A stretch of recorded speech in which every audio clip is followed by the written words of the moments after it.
All right, we're live. Cool. Sweet. What's going on? Just chilling, bro. How are you? What's up? Yeah, I'm doing all right. Doing all right. Just coming down off the fucking fight night yesterday. Yeah. Still coming down, bro. So intense. Yeah. No, I enjoyed that card.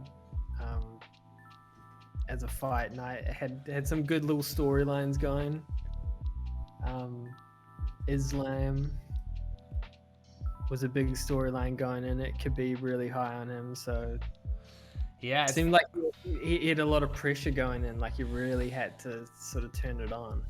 yeah. First main event for those dudes. But yeah, what is it about super underrated fight nights? You just sort of see it on paper, and you're like, you get obviously getting excited about a couple of fights, but it's no real internet buzz or anything, but you just settle in. I find when you come in with no expectations on these cards, they often like really punch above their weight. Yeah, great fights throughout the main and some good prelims. But yeah, should we go through the main card? Yeah. And keen to hear what you thought, man. There's a lot going on. Yeah. So the first fight. I can't even say those names. Billy man. Q, Billy Quarantillo, and Mowgli Benitez. Yeah. Man. Yeah. That was a banger, man. They didn't give a fuck. They were just going at it. It was a brutal scrap, like just the hardest dudes in the game. Like crazy hearing that Billy Q had such bad eyesight for his previous 4 fights in the UFC. Like couldn't even what normal people could see from 100 feet, he needed to be 20 feet away from, and he still has been fighting so well. But what a level That's up for him in wild. that fight to just be able to actually see some shit. That's helpful. That's crazy. That's what it used to look like with the mustache and everything. No, He's fresh. So weird. He's fresh now, man. He looks a Yeah. little bit like a Mario character, I reckon. Like he's kind of got that kind of animated. slightly animated look. But yeah, he looked crisp, man. Because Mowgli is no joke. He's got that Mexican spirit, and some nice striking, devastating leg kicks. Yeah. But yeah, Billy Q just looked focused, aggressive. Got drawn into the brawl a couple of times, but he looked in control for most of that fight, man. Yep. Definitely. Are these guys ranked? I don't think they're ranked. Yeah, I think because I think he came off the Contenders series. Okay, the 34th and stuff. Yeah. But yeah, definitely he's a young buck on the rise. And I think cardio for days. 16-3 is no joke. Just the quality of the fighters now coming in. There's a lot of people that wouldn't know who Billy Quarantillo is, but just some high quality dudes. That's the thing about the sport right now. Is just the growth, and you've had guys watching the sport throughout their childhood and teenage years, and just the level is just improving so quick.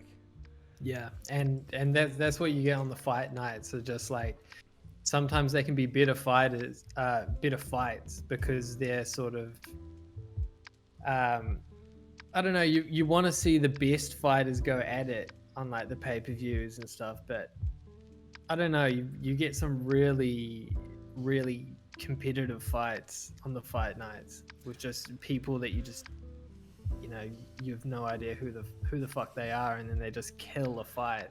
Well, yeah, they got everything to fight for, a lot of the time in the big pay-per-views, the pressure means that dudes are often, I feel fighting more not to lose than to make a big statement. If you do something crazy on a fight night, you can be shot into the spotlight. You think about Joaquin and that kick. I mean, that's obviously was KO of the century, but yeah, I just feel like dudes have been bringing it big time on the fight nights, man. Like, there's everything to play for, and even though they get overlooked, man, there's some high quality scraps going on, and that one was an absolute banger to start the main. I was like, oh, it's gonna be one of these ones, you know. Just brutal. And so much respect to Benitez. What a tough dude. It was a crazy one, man. Billy Q's definitely one to watch, and he's off on his honeymoon, so it's a nice little war. Go sit on a beach somewhere and just chill and enjoy shit for a little bit. So that's the good. Big props to Billy Q. And Dana gave out a lot of fight bonuses, so I think everyone's sort of chilling after this. And then, so the next fight we had Vieira versus how the fuck Stoltzfus. It's real rolls off the tongue, man. Stoltzfus. That's rough, man. I really like that fight. Vieira is just so jacked. He's just such a specimen. Fucking seems like a real old school jiu-jitsu dude. But like they were saying, he seems to gas, but he didn't really seem to gas in that fight. He seemed to do all right, even though it went 3 rounds. Yeah, man. He's obviously coming off a pretty embarrassing loss, you know, as a multiple-time jiu-jitsu world champion, and getting rear naked choked by Fluffy Hernandez in the last fight, which is purely just tiredness. And obviously Fluffy was just, you know, weathered the storm, but, you know, Adolfo was in slow motion in the 3rd round of that fight. So this really felt like kind of a coming of age fight for him. Like, his jab looked crisp and effortless, and, you know, like when you've got a physique like that, if you can pop the jab, you know, and not load up, you know, that thing's gonna have power because of his, you know, his like shoulder muscles and stuff. It really reminded me of Kamaru and how Trevor Whitman is like, you know, you're the champion because of your jab. You know, if you've got that muscle and you're winging overhand rights, you're gonna tire out. So I think it's super smart that he's been working with a karate specialist coach and just working on that jab and the footwork, and just not feeling the need to get it to the ground. I think that does so much for a fighter's confidence, to be like, I'm chilling on the feet, you know, and be able to time the takedowns, and don't become a Damian Maia in his later career where he's just desperately trying to take them down, and Askren, you know, just desperately trying to take them down, and your game gets too one-dimensional. So I was impressed with the way that he mixed it up, man. Yeah, when they sort of have the freedom to let the fight sort of come to them, and they can just, you know, they have some things to work on in the fight, and then if an opportunity comes, they know they have the skills to finish the fight like he did. Like, it seemed like when that back was there, he just jumped on it and just finished it. Yeah, it was a pretty devastating the way that he jumped on, the finesse, the way he got onto the back, and then jumping down. It was a high impact submission, and you could see the panic on Dustin's face, man. It was just an instant tap. Like, the squeeze of that dude must be something else. Like, but yeah, good to see him get back in the win column, man. Like, it was a embarrassing fight for him to be submitted like that. So yeah, real happy for him, and I think he's gonna, if he just keeps improving like he is, man, I think it's gonna be big things ahead for him. He's just an interesting fighter to follow. Yeah, I agree.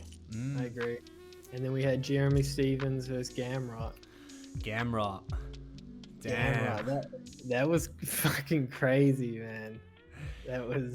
I did not see it going that easy. Like, yeah, man, Jeremy Stevens, you know, he is, you know, a bit of a legend, really, when you think about it. You know, veteran, absolute veteran, always in wars, you know, always game. He is must see TV, and it's cool to see him. You know, I think he debuted in UFC 71 or something. Like, he's been around, and, you know, he's obviously got a few losses on his record, but he's just always there to fight. But yeah, Gamrot, I was high on Gamrot after his last fight.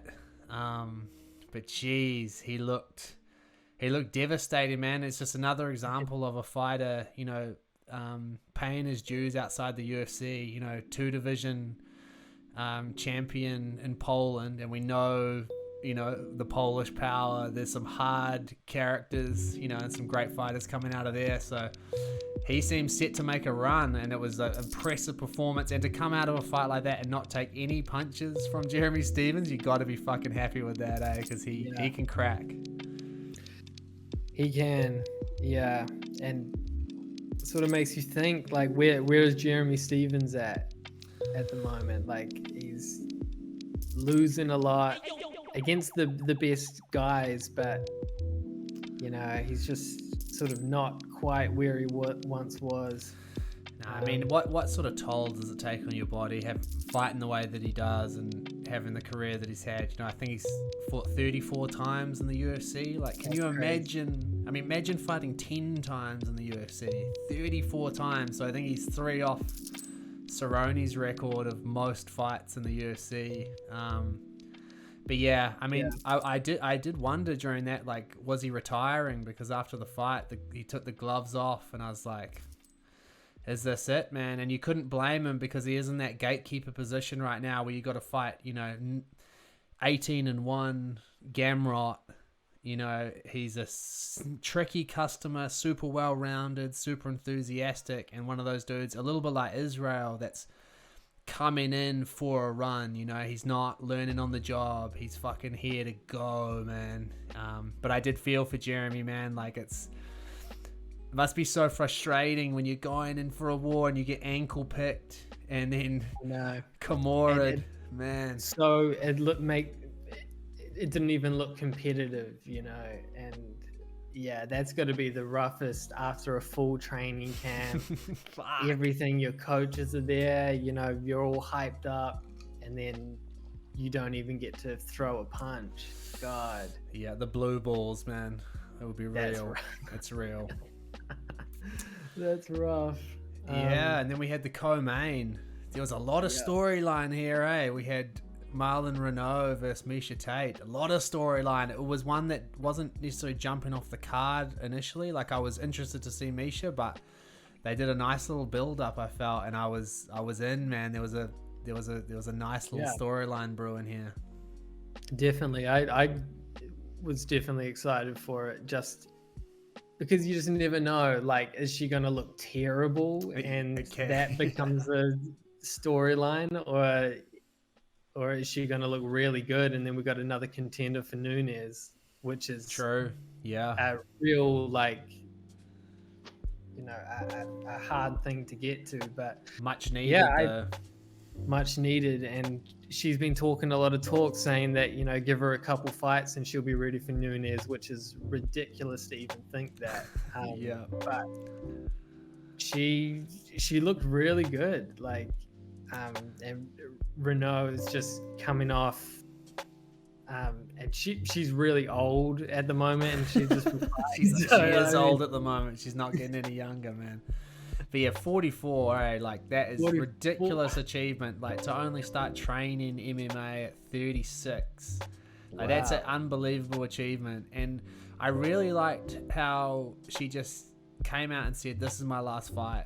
I feel like I'd love to see that from more fighters, just going, this is my last fight, and we can all enjoy it as that, instead of, like a snap decision after a loss, or like, I feel like that was cool, and all the commentators could sort of like pay their respects, and she could sort of just enjoy the moment. Obviously not the retirement fight that you would love, getting finished for the first time, but Miesha just looked like a woman on a mission. She looked in amazing shape. She looked refined. Like, it's got to be one of the best comebacks. It's not an easy sport to come back into, and after 5 years, she looked like she could definitely be a problem in a couple fights, just once she finds her feet back in the sport. But pretty fucking impressed.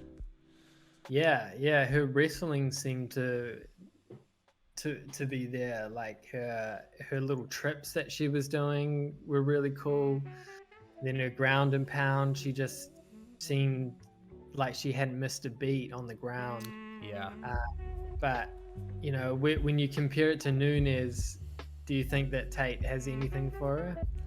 I mean, I feel like it's too early to say, but you know, Nunes has cleaned the division out, and you know, Miesha, you know that Miesha can bang under the lights as well. You know, she's been in those big fights, which I think is really an advantage for her. Like, you know, you see these fighters, you know, Juliana Pena, you know, about to fight Nunes, and it's like, you know, that's a massive step up from, you know, possibly being down the card or in a fight night fighting another bantamweight or featherweight woman, and then all of a sudden you look across the octagon and you've got the lioness there, full crowd. So I think she's definitely got the skills. I mean, Nunes is the GOAT, like she's the greatest of all time, so it's hard to say that Miesha's gonna be the one to take the throne, but she looked fucking promising, man. She looked good. What do you think? Yeah, I like the fact that she's even calling Nunes out. Definitely makes the division more interesting, and even if she doesn't fight Nunes for a couple fights or at all, I think she's still got some good fights in the division, and it definitely makes it more interesting for me, for sure. Yeah, me too. It's just, yeah, super impressed. Interesting that she said, you know, when she left the sport, just the atmosphere in the sport at that time was one of the big reasons why she left. You know, I think it was a completely different time. I think about Rousey and Holly Holm, and it was all kind of, I don't know, it was a weird vibe. Like, it feels so much more sort of just professional, and it was like there was 3 women vying for everything, and she kind of came in at 3rd place. But now she seems to have got a new lease on life and just here to compete. You know, missed the sport, thought she'd never come back, missed competing, training hard. You know, those are the dangerous fighters, you know, that are having fun in there and just excited to compete, test their skills. So, yeah, definitely spicing up the division. Yeah, looking forward to seeing her next couple of fights and who the UFC matches are up with. Yeah, I mean, could you see Holly Holm versus Miesha Tate? Like, that's kind of from that era, you know. It could be a good sort of one to revisit and see what happens. I think that makes sense, I mean, Holly has been on a little bit of she's been having a sort of a hard time. You know, she's always up there, but you know, she's not knocking at the door of the championship right now. So I reckon maybe one more fight for Miesha, and then maybe a Holly Holm rematch. That would be a big fight, man. I'd be amped to watch that. Yeah, same. Then we had Islam Makhachev, the main, versus Moises. How big did Islam look in there? He looked huge, especially on the ground. He looked just like a fucking beast, man. Yeah, he did. Like a deer. Yeah, I don't know if Moises is small for the division or if Islam's just massive. It's always hard to tell, but yeah, he looked like a monster in there, eh? And he's just so ice cold, you know, all those Dagestani boys, they're just so icy. God, no, if he was already dodged, man, no one's putting their hand up to fight this dude. Why would you fight that man? You know what's gonna happen. Yeah, it was. I was just so surprised at how good he looked on the feet. Yeah, underrated on the feet. Yeah, and everyone compares him to Khabib because they fight similar. They're in the same camp. You know, Khabib's he really taken him under his wing, but just on the feet, he just looked like he was so comfortable there. He looked as comfortable on the feet as he did on the ground, which was wild. Yeah, it did look like, you know, he could decide the way that he wanted to finish the fight. And that's a dangerous place to be, I think, as well, because you can sort of get into a lull and just start cruising, and you don't want to do that against someone like Moises. Yeah. But yeah, I think it was an interesting fight in terms of both their first main event, both young fighters. You know, Moises only 26 and Islam 29. I felt like Moises looked a little bit green in there. but he was always dangerous. But Islam's just got that polish, and working with AKA and Javier Mendez and having Khabib right there, like it's a sound corner, and I think he's shaping up like championship material. And Moises put up a good fight, but it just never looked like it was going to be enough.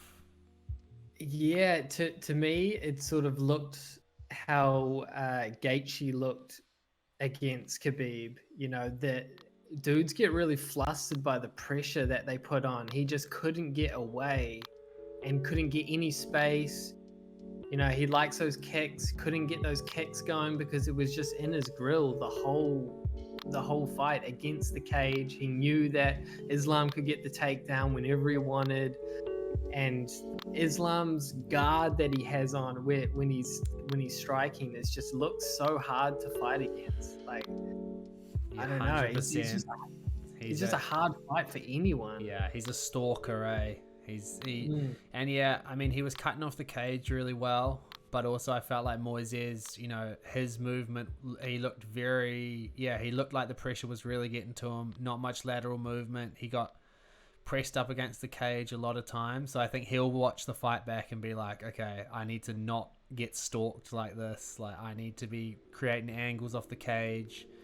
Because he was square at all times pretty much for Islam to shoot that double. And you know, those guys, you know, the sambo athletes, they don't even need the double. You know, if they get a hand on you at that level, those guys, they're gonna put you down. And yeah, Thiago didn't really have an answer for it. But I still think, you know, I think he'll gain a lot of experience from it. Like, I think it was a brave fight to take when none of the other lightweights wanted to take it. And he's only 26, so I feel like he's going to be one to watch for sure. Because he didn't get bulldozed. You know, he got well beaten, but he didn't get decimated. So I think there's some things to take from it. Yeah. I mean, to me, it did seem really one-sided. Yeah, like, it was one-sided. Islam just did whatever he wanted, and it seemed like he was staying on the feet more than he probably should have. But Father's plan. Yeah, whenever he got the takedown, it was just like, Jesus Christ, he could potentially beat everyone in the division. Like, yeah, and he had a lot of names going into the post fight. He's calling out Tony, calling out Chandler. Who else did he call out? He RDA. Yeah, he doesn't fuck with RDA, man. He wants a piece of that. He's kind of got to do that because he's kind of just got to take any fight he can get because, you know, guys are just going to keep dodging him. Yeah. The other fight that came to mind, which I heard as well that the UFC was considering, was the Dariush fight, which he said, you know, he thinks that's the hardest fight out of Chandler, Tony. He thinks Dariush is a harder fight than both those dudes, which is interesting. But yeah, Dariush in the number 3 ranking right now in the lightweight division, so that would be a big jump. But I don't know, I'd watch it, man. That would be a tough fight. But we need to see Islam in those big tests now. Eh? He's just 8-fight win streak on a roll, looking hard to beat, and 20-1. Like, he's arrived if he hadn't already. Yeah. Like, what do you think he thinks Dariush has that the other guys? Is it his wrestling that he's potentially the best in the division other than Islam? Yeah, I would say so. I think the wrestling and the fight IQ and just the roundedness. He's so well rounded, Dariush. Like, he's wherever the fight goes, he's, you know, he is world class. You know, he's not a fighter that looks super flashy or like, whoa, he's doing exciting shit, even though he's had a lot of great knockouts and stuff like that. Fight with Drakkar Klose was like, I feel like his coming out party, because we've been following him for years, and he's always, you know, when you see him on a fight night, you're like, fuck yeah, Dariush is fighting. But for a long time he wasn't getting those finishes. But I don't know, I feel like something's changed for him, and he's looking a little bit more deadly. But I feel like it's a really well matched fight. Yeah, I think so too. I just don't see Dariush taking that, because he's worked so hard for his number 3. I think it was a bit too high of a ranking. Like, it's like he beat Tony, but Tony is like a walking fucking dead man these days. Like, he's just not the same guy that, he's not the El Kakoi that you check under your bed for when you go to sleep. Like, fucking horrifying shit. So I feel like it's a little bit high for him. But I don't know. I don't know. Who do you feel like is the toughest test for Islam right now in the division? I would probably say Dustin or Oliveira. The two top dogs, eh? The two. Chandler potentially. Although I, for some reason, can just see Islam just taking him down and sort of having his way, even though Chandler's a really good wrestler. I just think these guys are on another level, where Dustin, I think, can really beat him up on the feet. Yeah. And has just really well-rounded jiu-jitsu and wrestling that can cause him a lot of problems. And Oliveira just is good everywhere. But that's pretty amazing that, we're talking about Islam and that in those spheres now. Obviously that's the next championship fight, and he is in that conversation now. Like, one more big win over a Gaethje or a Chandler or even a Tony, judging by what's been happening, and he's gonna be fighting for that championship in 2 or 3 fights time. Like, he's an exciting prospect, man. And just as a side note, what about slightly chubby Khabib in the corner? Big fan of chubby Khabib. Yeah, he seems to be in a good mood. He's just sort of loving life, not feeling the pressure to come back or anything. He's quite happy, just putting all his energy into the other guys he's got on the team. Like Islam, he's definitely putting a lot of pressure on him, and it didn't look like he was feeling it at all. Like, he just went out so cold, and just like, that's the thing about these dudes, that it's like they're nothing else except fighters. Like, they're not feeling any shit. They're so used to fighting as a way of life in Dagestan and proving themselves and training super hard. It's like, you can see the nerves on other fighters on the walkout and standing there while Bruce announces it. But these dudes, there's an icy cold focus, which is such a massive asset in a sport like this. When the lights get brighter, I just feel like they stay so stone cold in the heat of the moment, man. They're really just eerily calm. And it's scary. even during the fight, if some weird shit happens, they just don't give a fuck. Like, they do not care, man. It's really wild, and that's just such a good asset to have as you start climbing the ranks, fighting these crazy dudes that everyone thinks are better than you and ranked higher. Like, I don't know. He can potentially be the champ next year, or I still want Oliveira to have a run, man. I feel like Oliveira is still improving. Yeah, he's so dangerous on the feet these days. He's a nutcase on the ground, but I don't know. There's something about the control of the Dagestani wrestlers, like, and especially one of the main differences between Islam and Khabib is, and we only saw it late in Khabib's career, but Islam's much more interested in going for the submissions than the ground and pound. And I think when he finds that sweet spot, when he can go between the ground and pound and the submission attempts while also keeping really tight and not creating those opportunities for sprawls and sweeps and escapes, I think that's when we're going to see, an unstoppable looking force, when he can really, because you can still see he doesn't want to ground and pound. Like, he really just wants to control and then sub. But Yeah. Still a lot of room for him to grow, but he's this good already. Yeah. It's pretty exciting. Yeah, it seems like he's really well-rounded, especially compared to Khabib, where Khabib was sort of notoriously just one-dimensional, which he brought in the jab, brought in the striking as, you know, later on in his career. But it seems like Islam's got that right now. He's sort of learnt from what Khabib had to go through. He sort of was the second, you know, just following his path, and Khabib's out the way now, and he's ready, it seems like. It's interesting when you think about it. It's quite reminiscent to me of Cain Velasquez and Daniel Cormier, like, you know, the way that you know, DC went down to light heavyweight to let Cain, you know, fight at heavyweight, when we've seen the success that DC eventually did have at heavyweight.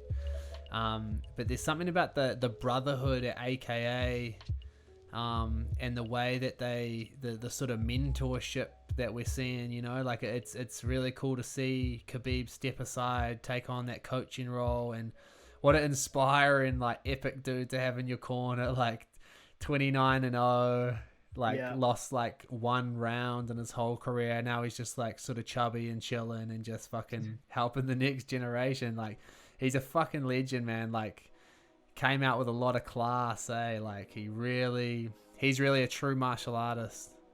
Yeah, and someone that's been in the biggest fights, you know, against Conor. That fight was massive. You know, he's such an influence now. Like, he's crazy big. He's a celebrity, so he can really put guys on. And it's dope to see. Yeah, man. And he's still got time to visit his biggest fans, man. It's so cool seeing him hanging out with, what's her name, Nelly, 66-year-old, just biggest fan, been watching UFC since the 90s, out there in the baking hot Vegas sun with a sign up.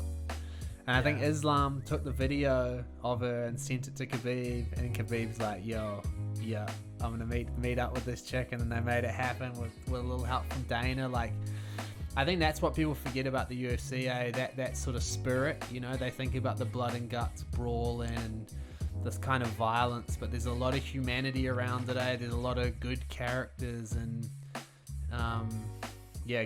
good spirit in there, man. Like, I love hearing about stuff like that. Like, it's not all blood and guts, man.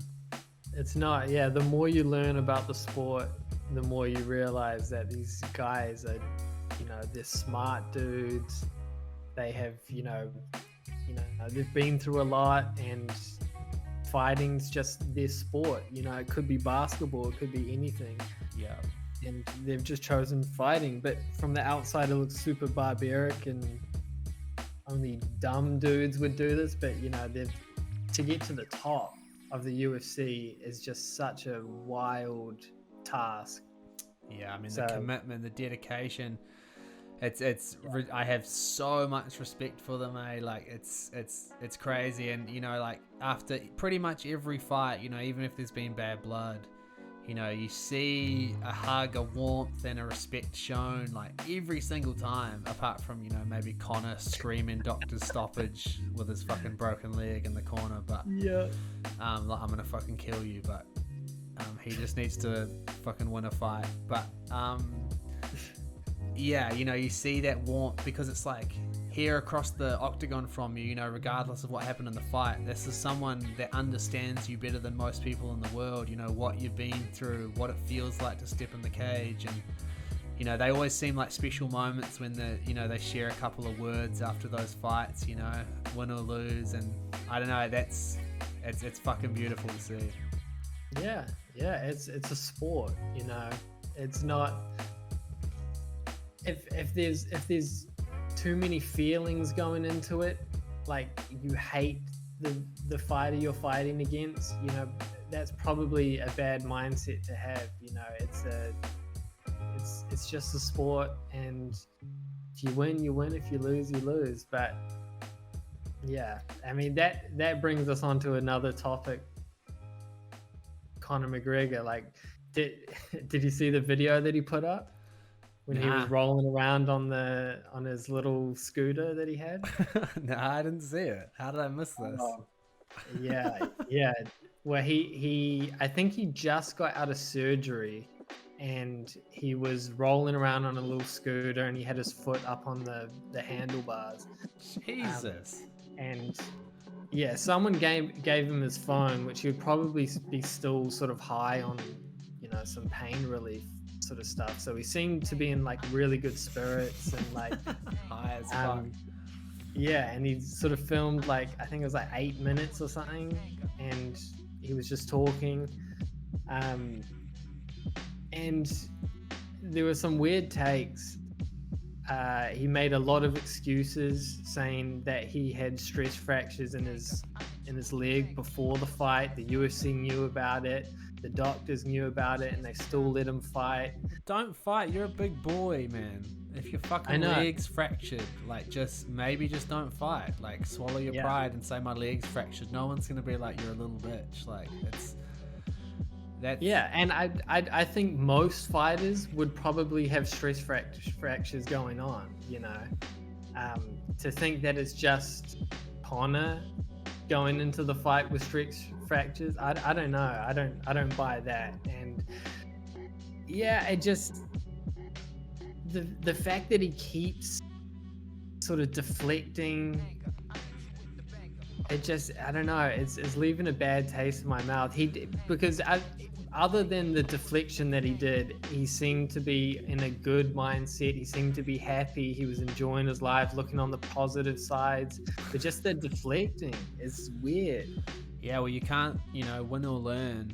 You can't learn if you can't accept the loss. And I haven't seen anything from him accepting the loss. He's just saying, my leg broke. It's like, well, you were also getting fucking lit up by Dustin, like 10-8 round on 2 of the judges' scorecards, and you're much more likely to snap your leg if you're fucking been punched in the head like 50 times, and then also kicked in the leg, had that kick checked, hit the elbow, hit Dustin's elbow at one point. So yeah, I don't know, he's always been a good loser, but as soon as you lose that, it's like he's losing so much more by just not fucking owning the loss, like, than the actual loss itself. Yeah, I think most people sort of see the fact that it was a freak accident, that it wasn't, a conclusive end to the trilogy, that Dustin definitely beat Conor without question. Yeah.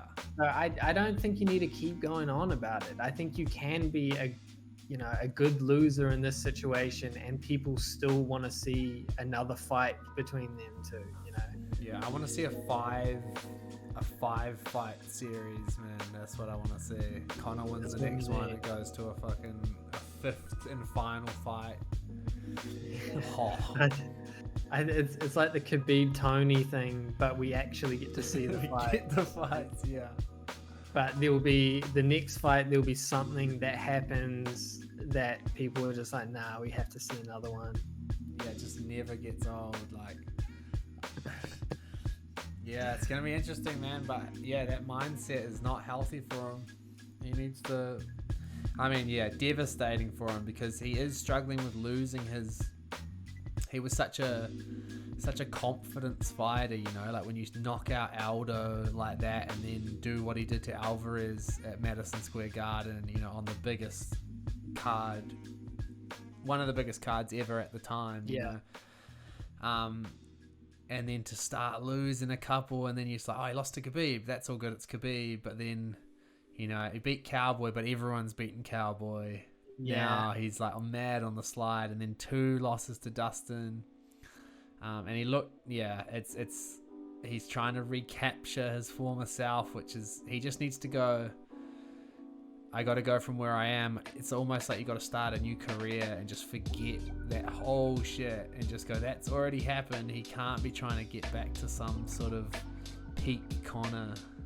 I don't know if that's what he's doing, but it just feels like there's a tension there, eh? Yeah. I think he definitely needs to start sort of beating the contenders and, working his way back up rather than just fighting the top 3 every single time that he So fights. hard. Yeah, when he comes back after not fighting for a year, 2 years, while these guys have been fighting fucking twice a year, and they've learned so much, they've lost, they've come back. And then he's just sitting out fighting like 3 fights in like 4 years or something, and just like, I don't know what you can expect. You can't, just coming back and just sleeping everybody. Like, that's just unrealistic. Yeah, at that level, it is still one of the best, one of the toughest and deepest divisions in the whole sport. Like, and any fight that Conor has is a massive fight just because of his personality. Like, he doesn't need to be fighting the best dudes. But then I guess he wants everything to gain because he's always one win away from like a championship, So it's like, if he beats like a number 6 or number 7 sort of guy, probably just as hard a fight in this division. But if he wins it, he doesn't get a title shot. So I think he's sort of trying to do that quick, like a little quick comeback. But yeah, it's just so hard, man. Dustin is like, in his prime, so seasoned. He's like youth. He's like that perfect nexus of like youthful and experience. It's just so hard to beat that dude. Yeah, and while Conor's been out, Dustin's been putting in work, and he's been fighting, he's been, having wars with dudes, like against Dan Hooker and shit. Like, that fight is aging well, eh? Like, Dan Hooker going 5 rounds with Dustin. Like, I feel like that is aging so well for Dan Hooker. Like, he's always on the cusp there, eh? Like, I feel like if he used all the tools that he had, like, he could still be in the conversation, but I just feel like Dan Hooker doesn't fight how he wants to fight. He sort of minimizes his tools and goes kind of street fight on it instead of mixing in the knees, kicks, all that. But again, such a hard division. But yeah, that Dustin fight has aged particularly well for him. Yeah, that's true. I still feel like he's really in the convo. It just seems like he needs 1 or 2 more fights to get back in it, to really show some shit. And then he can get like a big fight and just make a run. I mean, Dan Hooker versus Tony feels like a good fight. That does. Yeah. I want to see that. I mean, 2 dudes that, they've mixed results recently. The toughness can never be questioned. Both long, aggressive fighters. Like, I think that could be a good fight, man, for both of those dudes. Like, Tony, it's a winnable fight for Tony if he comes in how he used to fight a little bit more, like, and for Dan Hooker, a win over Tony would be massive. He'd be right back in the conversation, because I think it's a bit rough to give Tony to Makhachev now. Like, there's no reason to feed Tony to Makhachev right now. No, that's not cool. I like RDA for Islam, potentially. Yeah, that feels good. That feels like a good fight. Yeah. Chandler just seems like, why? It just seems a bit too much for Islam right now. Like, you kind of want to just see him win a couple more and then be sort of at that level, at least 1 more. Yeah, there's no rush, man. Dudes do have to slow it down. That was his first 4th round in his career. And I thought the cardio looked good, but just, a couple more main events, a little bit more experience, maybe go into some deeper waters, because he never got really tested in this fight against Moises. So I think a couple more tests, which it's only tests from here, like that is a Shark Tank division. But I think he's ready for it. Like, yeah, he is ready. There's not a lot of dudes that would be ready for it, but geez, man, he's just I don't know. I haven't seen any guys sort of give him problems really. So it's like let's see what he can do. Yeah, he's definitely earned a big test now. Yeah, it's fuck, man. I'm interested to see what the UFC does next, but I'm glad he jumped on the mic and said some names, like how many fighters just don't, they go, they'll have Paul Felder or DC or Joe Rogan or whatever saying like, who do you want next? And they just say whoever the UFC wants to give me. Like, the UFC will give you who they want to give you anyway, but just give the fans something, man. Let us know that you're actually intentional about your career and you're actually like paying attention to the sport, And as soon as the fans decide on which fight that they want, they're just like, yes, we want to see you against RDA. The UFC is going to make that fight. Like you've got to tell the people, like you said, what you want, and if the people want it, that's the fight that's going to happen. Yeah, that's what history would tell us, man. I think there could be a lot of better management in the UFC helping these dudes sort of,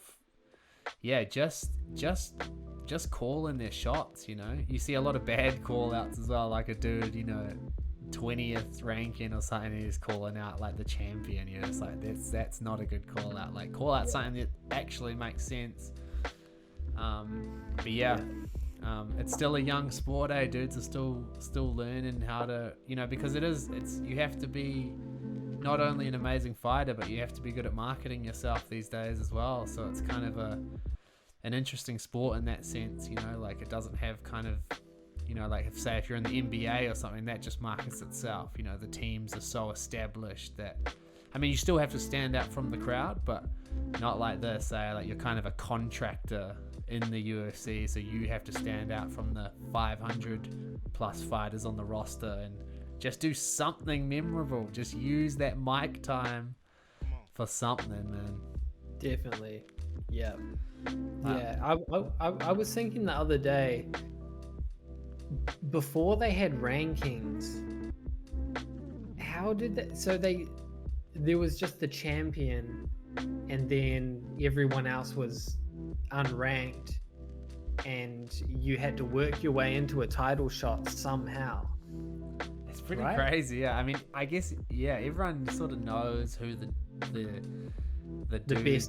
best guys are, but the rankings obviously have their issues, and you sometimes look at them and you're like, what the fuck were they thinking? But it is interesting to think about what it was like before that. Like, what the fuck, how did you know what the fuck was going on? It would be so hard to sort of differentiate between a top 15 guy and a top 10 or a top 5. You'd be thinking, is this top 15 guy good enough to go against this top 5 guy, even though there's no top anything? Man. It's definitely made things a lot more simplified, I think. There's targets, I like that it's the top 15 is kind of that's kind of the thing. I like that it's not just top 10, like a top 15 opponent is no joke, man. Like, no, I think it works pretty well for the most part, and there's always a few weird ones, but it's like, it does give a little bit more meaning to it. It makes it feel a little bit more professional, like a bit more of a league. Like, these are the dudes that we're chasing. Yeah, it makes sense. It does. Yeah. So it's tune in next week or on Thursday. Yeah, we're gonna do a little preview of the Sandhagen Dillashaw, the Killashaw coming back. The snake. Yeah, the snake in the grass. Fuck yeah, I'm excited to preview that card, man. Some interesting fights on there, and the Lance Armstrong of MMA coming back. So we'll see what happens. Yeah. We'll tune in a couple of days just for some more fucking absolute shit talk. Some good stuff. Yeah, we'll see you then. Peace. Peace.